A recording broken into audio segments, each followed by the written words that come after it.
A continuación, tiene uso de la palabra el señor presidente de la Ciudad Autónoma de Ceuta, don Juan Jesús Vivas Lara.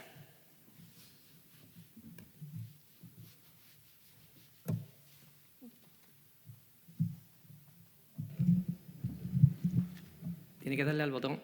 Ya, ¿cuál de ellos? Ya lo tiene encendido. Muchas gracias. Muchas gracias, señor presidente. Las comunicaciones de Ceuta con Madrid no son nada fáciles, habitualmente. En la situación de aislamiento en que nos encontramos, de manera justificada por otra parte, son aún más difíciles. Pero yo creo que hoy era mi obligación estar aquí, en la Cámara de Representación Territorial, fundamentalmente por dos motivos. El primero, para manifestar en nombre de todos los ceutíes nuestra solidaridad con el conjunto de España en el momento más dramático conocido por nuestra historia reciente. Y en segundo lugar, he venido también, señor presidente, a defender a Ceuta, a defender a nuestra tierra, una tierra al otro lado del estrecho, pero donde el corazón de España palpita con fuerza. Palpita con fuerza en sus orígenes, en sus raíces, en su historia, en nuestra enriquecedora diversidad cultural, en el carácter abierto y amable de su gente, en el respeto a los símbolos de la patria y en el aprecio por aquellos que están dispuestos a darlo todo por ella, hasta la vida, si preciso fuera. España nos duele, señor presidente, y por eso Ceuta está de luto por las miles de víctimas del coronavirus, miles de víctimas a las que nunca vamos a olvidar. Un drama humano irreparable y que tendrá consecuencias devastadoras desde el punto de vista económico y social. En Ceuta con un plus de dificultad. Un plus de dificultad derivado por nuestros condicionantes estructurales, la extrapeninsularidad, el reducido tamaño, la escasez de recursos naturales, el singular hecho fronterizo. Somos la única frontera, junto con Melilla terrestre, de Europa en África. Pero también un plus de dificultad añadido, y lo tengo que decir con pesar y con absoluta sinceridad, por la inacción del Gobierno de la Nación durante los meses anteriores a que surgiera la crisis del coronavirus. Han sido 9 meses muy duros para Ceuta. Hechos y decisiones tomadas del otro lado de la frontera, pero que desde este lado, desde el nuestro, no han tenido la réplica debida, la respuesta debida por parte de quien puede y debe. Y trataré de explicarme brevemente. Desde hace meses, desde el verano pasado, Ceuta sufre una llegada masiva de inmigrantes marroquíes irregulares, adultos y menores, hasta alcanzar cotas nunca antes conocidas.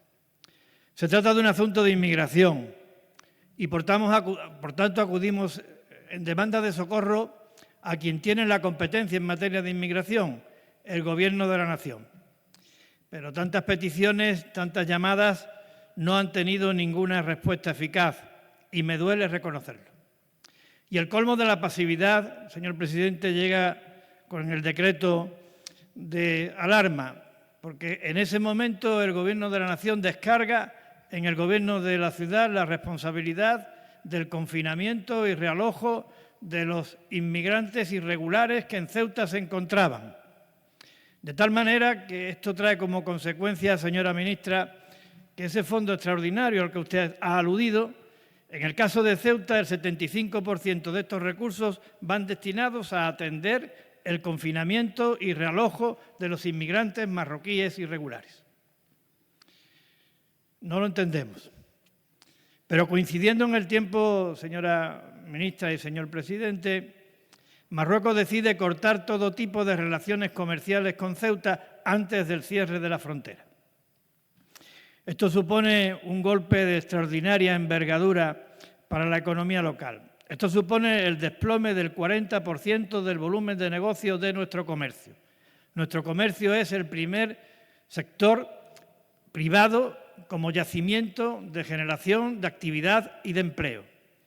El golpe es de tanta envergadura, señora ministra, que si la reconstrucción nacional que se necesita, en el caso de Ceuta, no viene acompañada de un profundo plan de reconversión económica hacia un nuevo modelo productivo, hacia un nuevo modelo económico que piense y se centre en más España y en más Europa y que haga que nuestro porvenir económico no dependa de las decisiones que se puedan tomar al otro lado de la frontera, Ceuta, señora ministra, no tendrá futuro.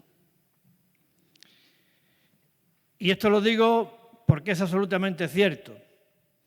Y lo peor, lo más sangrante, cuando todo esto estaba ocurriendo, cuando la presión de la inmigración irregular marroquí nos asfixiaba, cuando nuestro comercio se desplomaba por causa del bloqueo de Marruecos, el Gobierno de la Nación decide suprimir, eliminar, no atender transferencias esenciales que venía recibiendo nuestra ciudad, transferencias que atendían servicios públicos vitales, como es el caso de la producción de agua, transferencias que estaban contempladas en los presupuestos generales del Estado vigentes, transferencias que son fundamentales para nuestro equilibrio financiero y presupuestario, transferencias que ya están gastadas.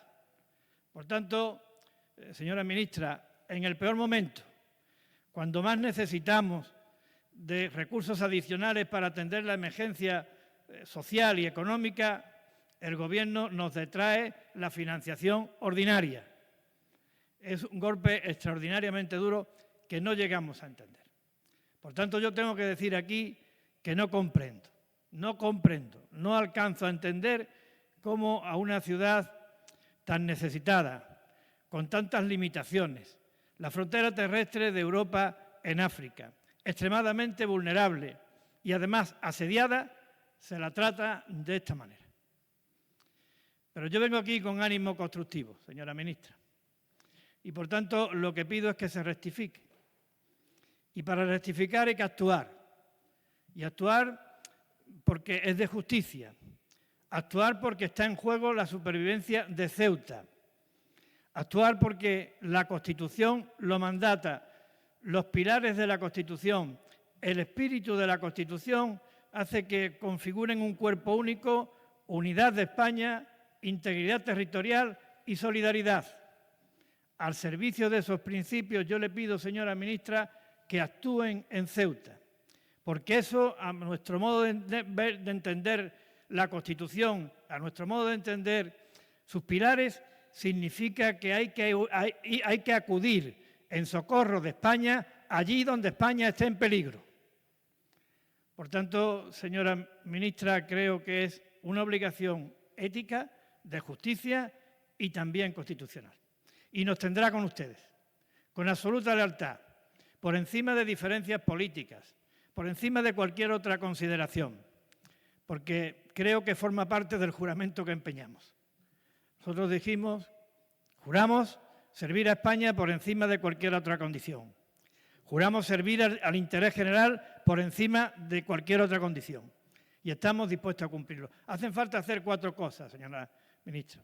Hace falta sentarse con la ciudad autónoma de Ceuta, con los agentes económicos y sociales, con toda la sociedad civil de Ceuta para diseñar ese plan de reconversión económica que nos permita mirar el futuro con optimismo, con estabilidad y con seguridad, sin tener que depender de las decisiones que se toman, insisto, al otro lado de la frontera. Hace falta vigorizar, potenciar la presencia del Estado en Ceuta, en defensa, en seguridad, en sanidad, en educación, en justicia, para que todo el mundo interprete que en los momentos de dificultad el Estado no se repliega, el Estado está activo, presente, apoyando.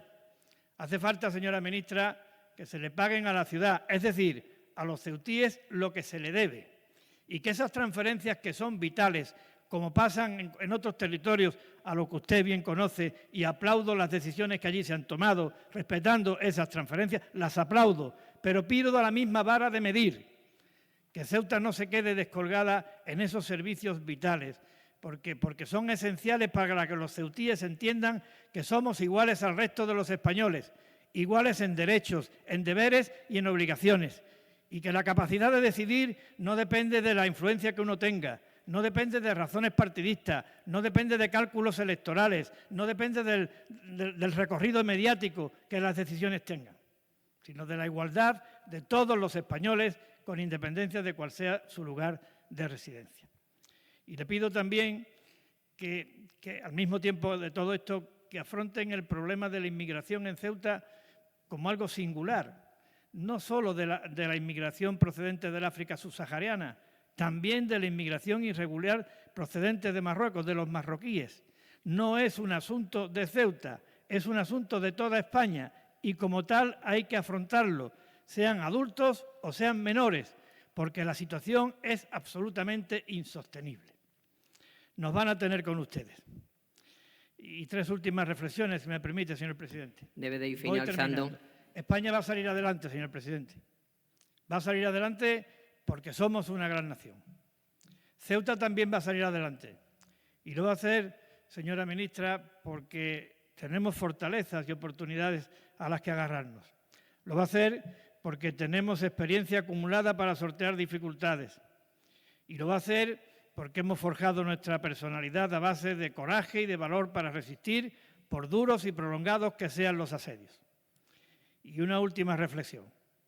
Ceuta tiene problemas, como han oído ustedes, algunos de mucha envergadura, pero Ceuta no es un problema.